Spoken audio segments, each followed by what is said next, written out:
shift gears and talk now about morality. And I want to address head-on a very common argument, often shared by conservatives, that religion is the source of the crimes of history. Now as in the past, it's religion that's to blame.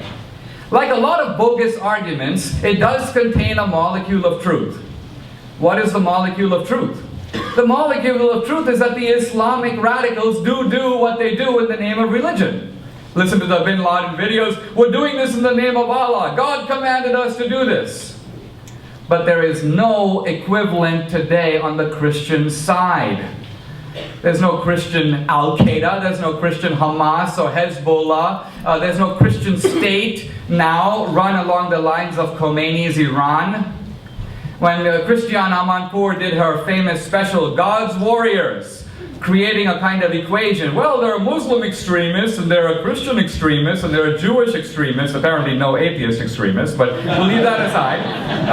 And so here you've got the Muslim extremists, we've got the 9/11, we've got the London bombing, the Bali bombing, the Madrid bombing, and the list goes on. Now we come to the Christian side. Well, here's Christian Al-Qaeda in the hills of Montana. She has located an obscure trailer on which an old man is sitting on a rocking chair. True, he has no teeth, but he intends to blow up the world. Unfortunately, he doesn't have a job, but he is hoping to acquire the resources. Be very afraid of this man. Now, you see what's going on here? A specious attempt to create a moral analogy that really doesn't exist. But I go further and ask you this question. Why are the Israelis and the Palestinians fighting? Are they actually fighting about religion? Or the Israelis go, well, we think Moses was the greater prophet. The Palestinians go, we think it was Muhammad. That's not what they're fighting about.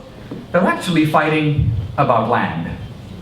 In Kashmir, they're fighting over territory. Even in Northern Ireland, they're not fighting over the Eucharist or transubstantiation. They're fighting over which group of guys gets to rule that country. There's a joke about a guy in Belfast who's walking on the street, and he suddenly realizes there's a fellow behind him with a gun to his head. And the fellow says, Catholic or Protestant? And the man says, well, actually, I'm an atheist. And the voice says, Catholic atheist or Protestant atheist? Now, I want to look very briefly at history because I consider myself a reasonably educated guy. And if you were to come to me 3 years ago and say, Dinesh, how many people were killed in the Salem witch trials?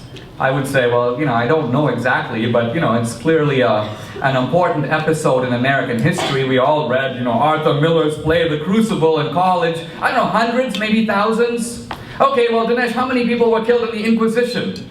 Well, that was a little bit of a biggie. It lasted for 350 years and was particularly notorious, the Spanish Inquisition. I don't know, hundreds of thousands, maybe millions?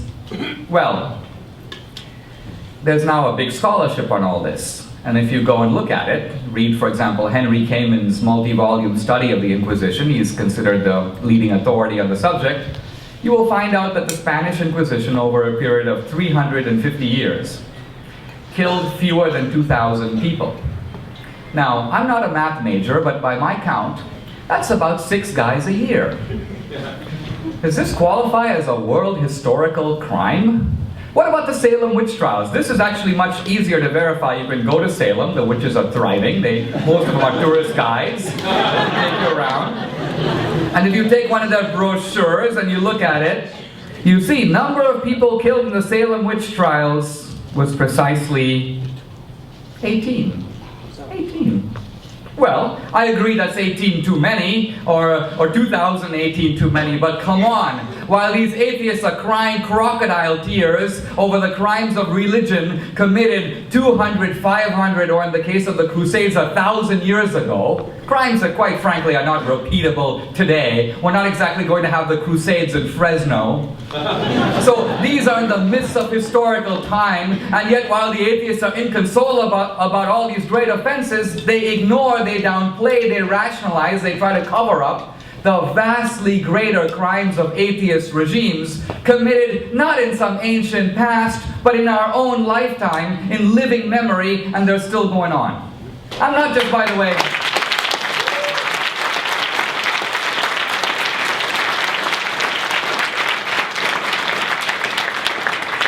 people say, well, you're clearly talking about Mao in China and the Nazi regime in Germany and Stalin and so on. Well, okay, the big three, if you want to focus on them, yeah, it's true. Very interestingly, in the narrow space of 5 decades, these 3 regimes were able to exterminate something on the order of 100 million people. But this is only the tip of the iceberg. We're not even talking about a junior league atheist like Pol Pot. He doesn't even make the top tier. He kills about 2 million in 3 years. And then we have to add Ceausescu, Enver Hoxha, Kim Jong-il, Fidel Castro, the list goes on. My point is, there is an ocean of blood and a mountain of bodies